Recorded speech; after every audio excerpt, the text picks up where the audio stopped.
안녕하세요. 반갑습니다. 국가유공자 길잡이입니다.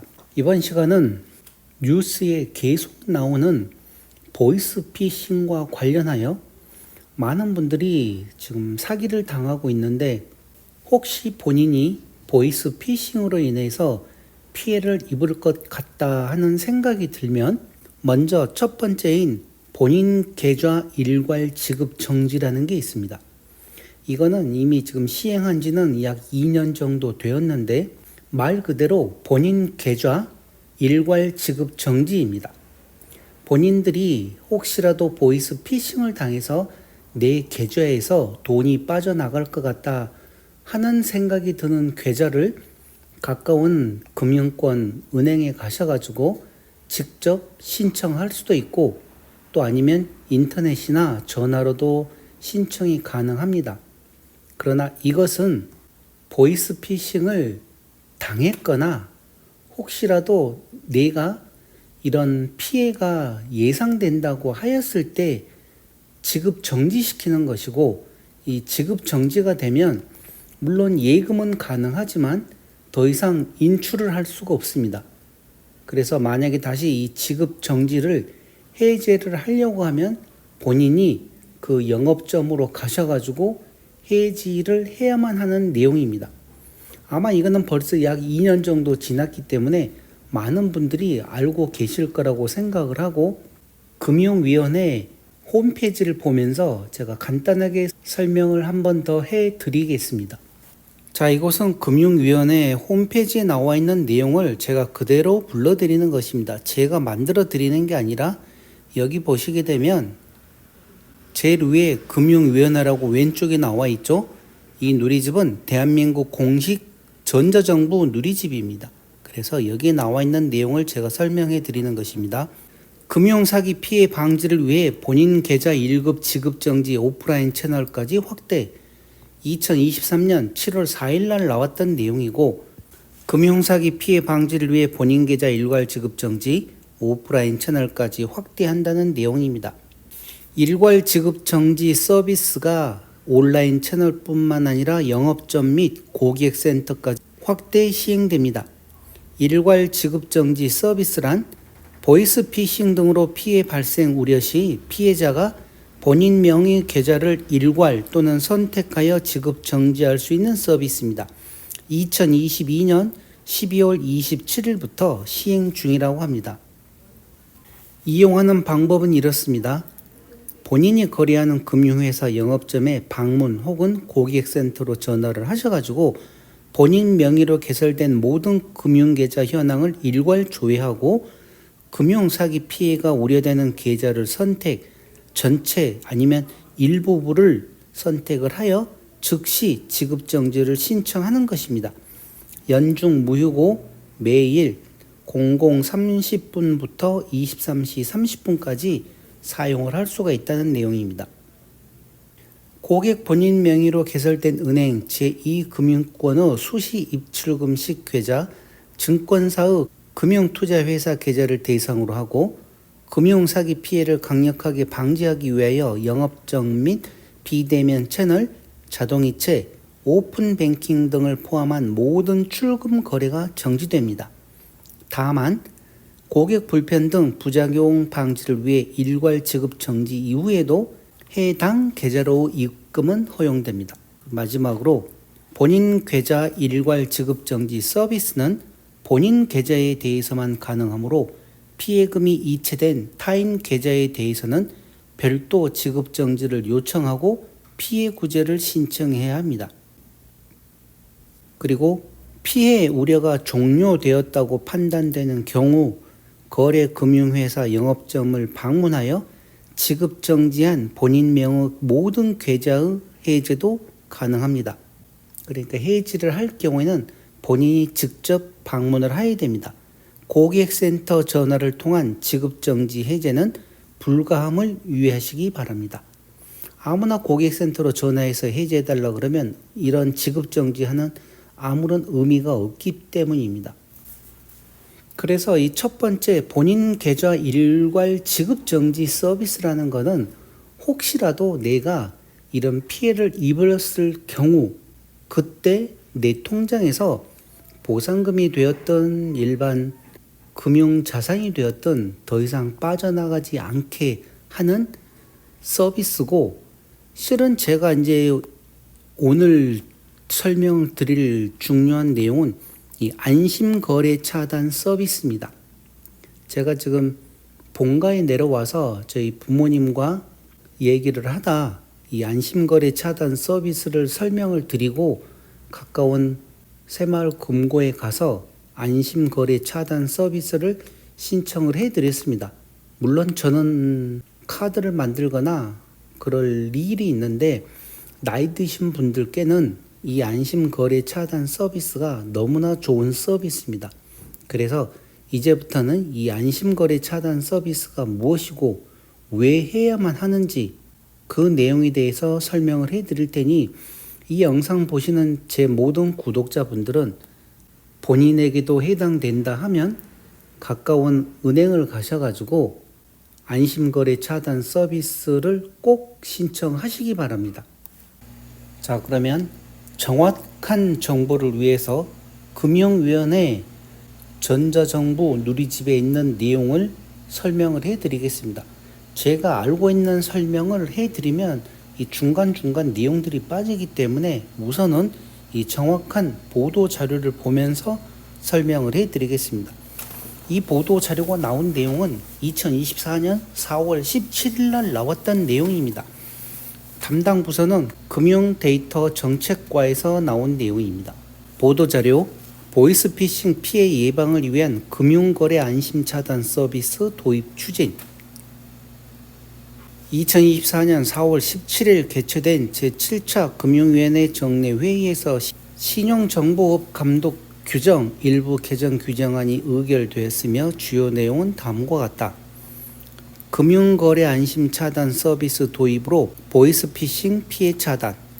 현재 보이스피싱 등 비대면 금융사고와 정보 유출, 명의 도용 등으로 자기도 모르는 사이 본인 명의의 대출 피해가 발생하고 있으나 기존 대책은 사후 조치 위주로 불충분한 상황이다. 예를 들어서 악성 앱 등으로 피해자의 개인정보를 탈취하고 그 개인정보를 가지고 대포폰을 개선을 한 다음에 비대면 계좌 개설 및 비대면 대출을 하고 금전을 편취하는 내용이었습니다.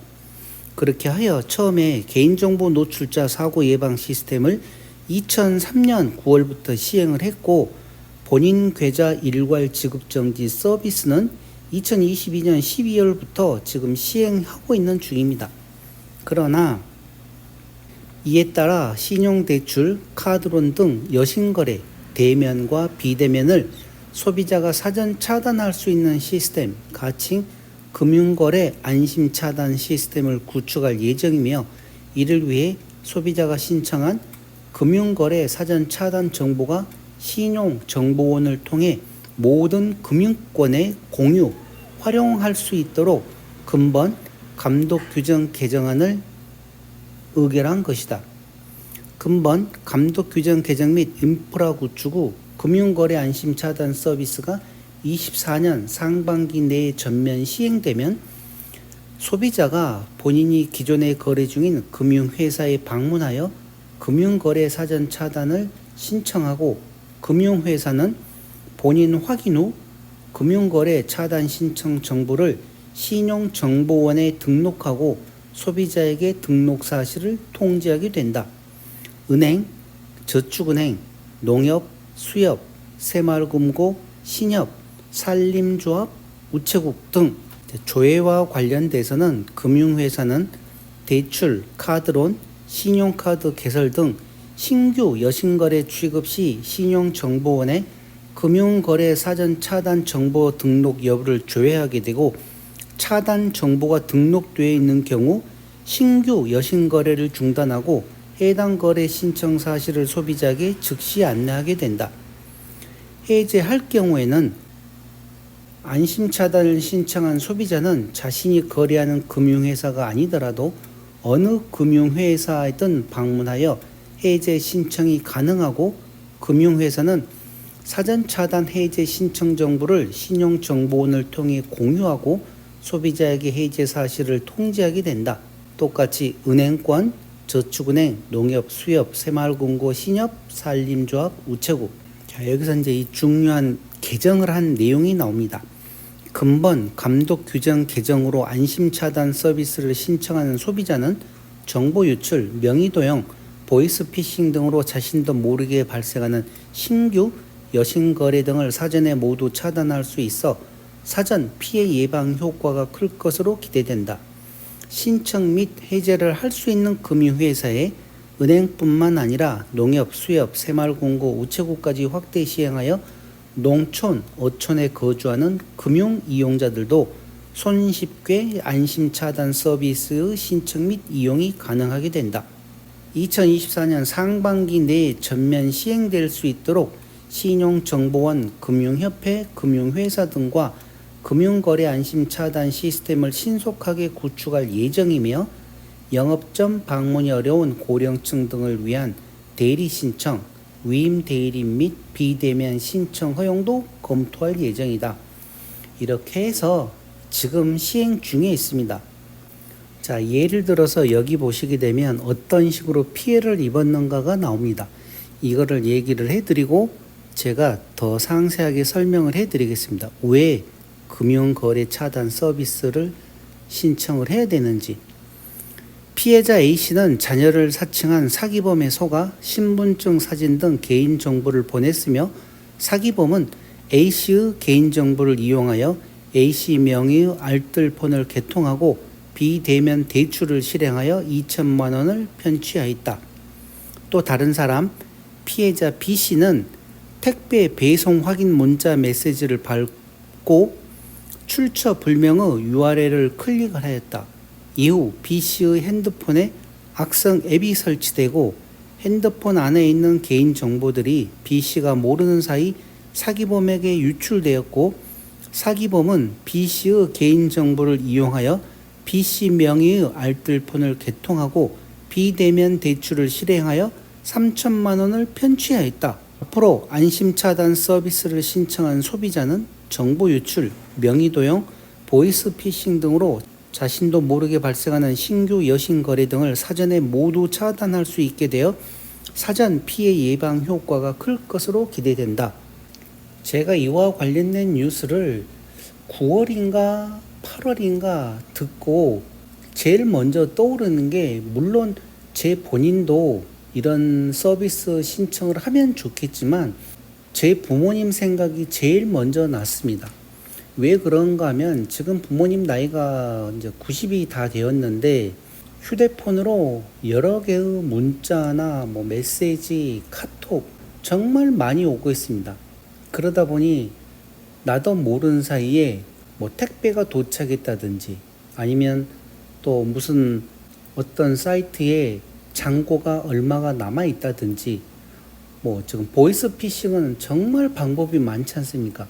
그 많은 방법 중에 만약에 하나라도 클릭을 했을 경우에는 그 휴대폰에 있는 모든 개인 정보가 사기범들에게 넘어가서 그 사기범들이 그 휴대폰을 조정을 하면서 본인도 모르게 개인 정보가 유출되고 그 유출된 정보로 해서 또 휴대폰을 만들어서 비대면으로 통장을 만들고 또 카드를 만들고 그렇게 해서 대출을 해 가게 되면 정말 큰일이기 때문에 제가 이번에 수술하고 본가에 내려와서 부모님께 먼저 이 얘기를 드렸습니다.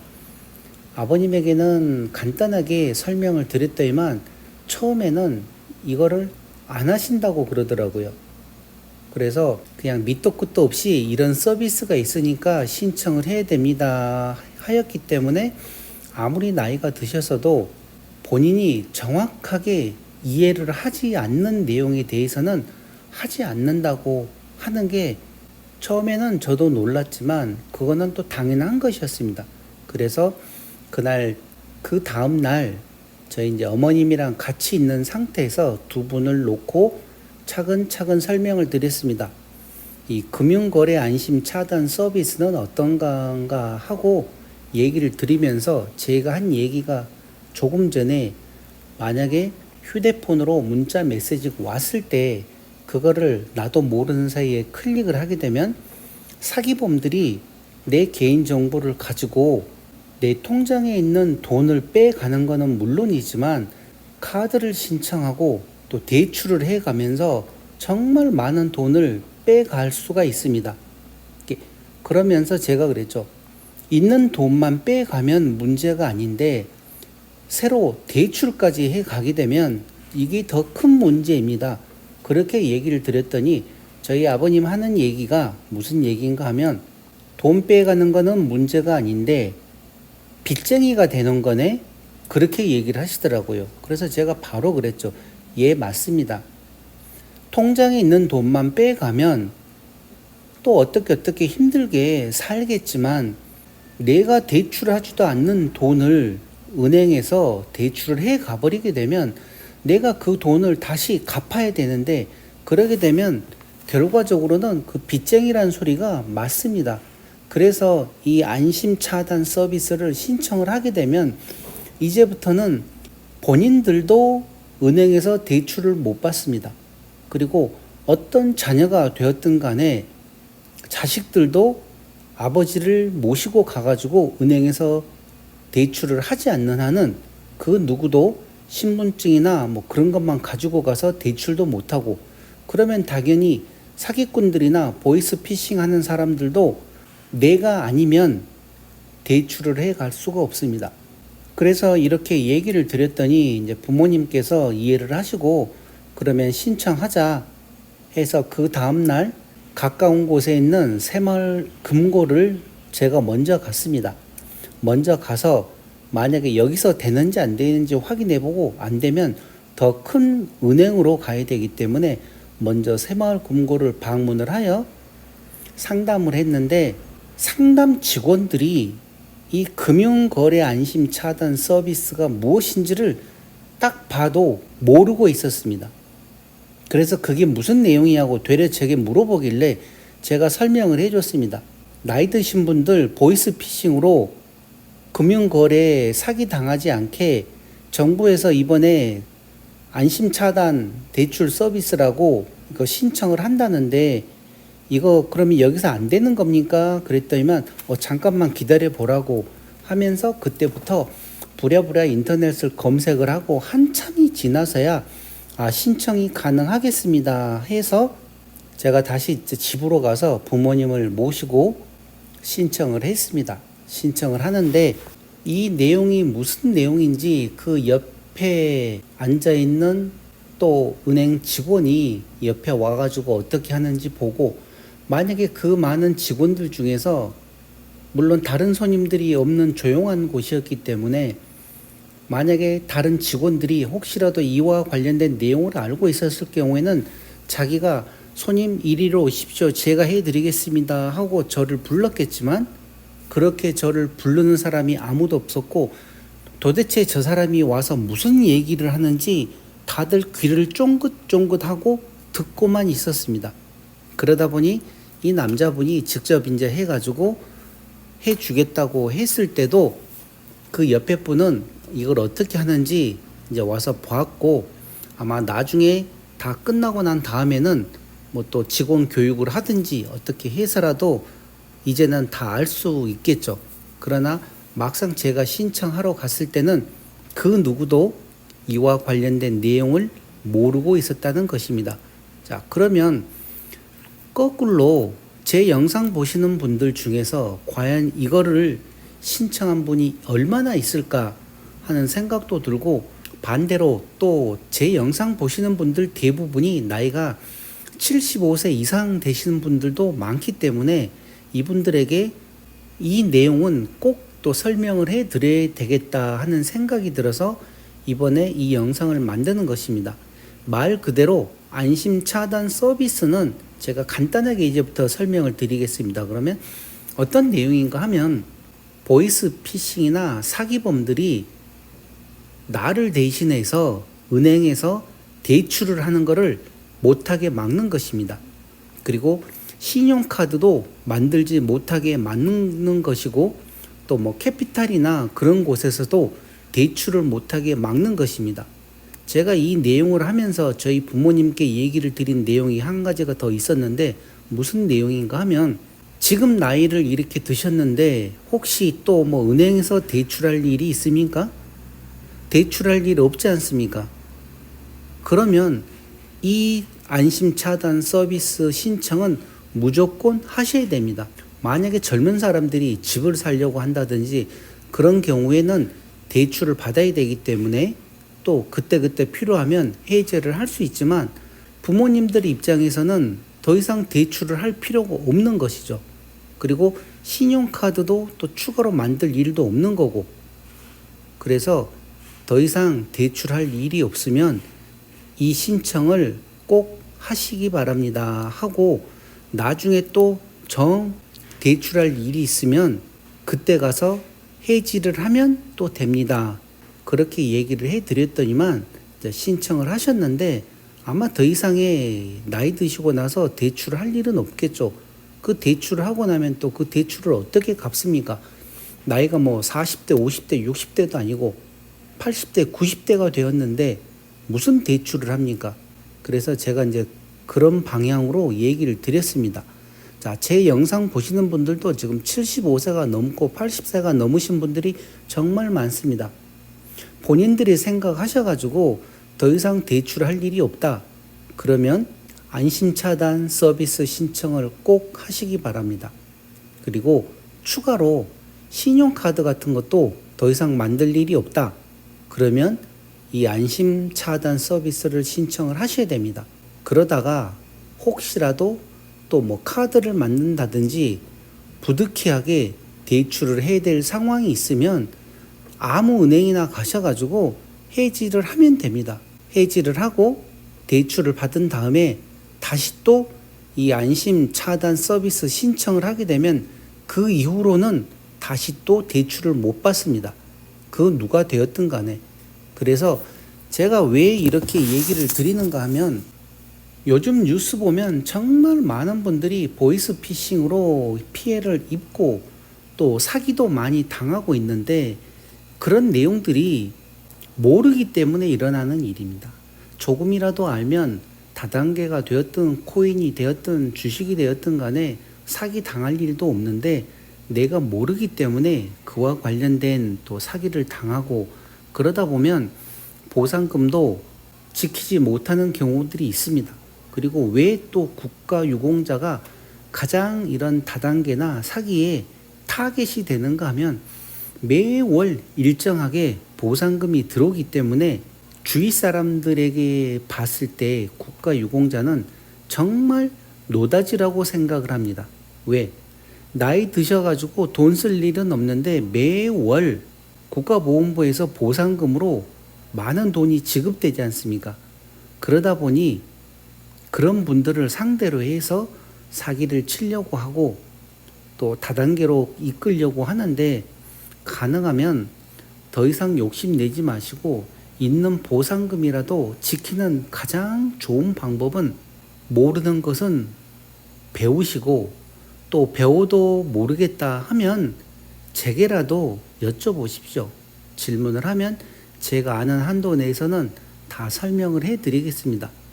자, 이렇게 해서 이 안심거래 차단 서비스를 제 영상 보시는 분들은 가능하면 모두 다 신청을 하시기 바랍니다. 신청을 하셔가지고 나도 모르게 내 신용카드를 만들고 내 대포폰을 만들고 그렇게 해서 은행에서 대출을 하거나 신용카드로 대출을 받아가거나 캐피탈에서 대출을 받아가는 그런 일이 없게끔, 그러니까 저희 아버님 말대로 더 이상 빚쟁이가 되지 않도록 이런 안심거래 차단 서비스를 신청을 해 놓으시게 되면 아마 정말 마음 편하실 겁니다. 저도 이거 신청해 놓고 얼마나 마음이 편한지 모릅니다. 그리고 신청하러 가실 때는 꼭 신분증하고 휴대폰을 가지고 가셔야 됩니다. 휴대폰은 왜 그런가 하면 바로 그 자리에서 신청을 하게 되면 안심거래 차단 서비스가 신청 접수되었습니다 하고 문자가 옵니다. 그래서 그 문자로 확인을 하셔야 되기 때문에 꼭 가실 때 신분증하고 휴대폰은 가지고 가셔야 됩니다. 가지고 가셔가지고 또 어떤 경우에는 인증도 하셔야 되는 경우도 있기 때문에 신분증하고 휴대폰은 꼭 가지고 가셔가지고 안심거래 차단 서비스를 신청을 하시기 바랍니다. 그리고 만약에 이 서비스를 또 해제할 경우에는 본인이 직접 가셔야 됩니다. 아무 은행이나. 그렇게 해서 서비스 신청을 해제하면 또 언제든지 다시 대출도 받을 수 있고 은행, 신용카드도 다시 만들 수 있기 때문에 그렇게 크게 두려워하실 필요가 없는 내용입니다. 그러나 만약에 이런 안심거래 차단 서비스를 신청하지 않은 상태에서 사기범들이나 보이스피싱으로 당하게 되면 내 통장에 있는 돈만 없어지면 상관이 없지만 나도 모르게 많은 돈이 대출되고 할 경우에는 그 돈을 또 갚아야 되는 빚쟁이가 되는 것이기 때문에 이와 관련된 내용 잘 생각을 해보시고 가능하면 모든 분들이 이 안심거래 차단 서비스를 신청하셨으면 좋겠습니다. 자, 이렇게 해서 이번 시간 길잡이가 알려드리는 보상금 지키는 방법, 안심거래 차단 서비스와 관련된 내용은 이것으로 마치겠습니다. 지금까지 국가유공자 길잡이였습니다. 감사합니다.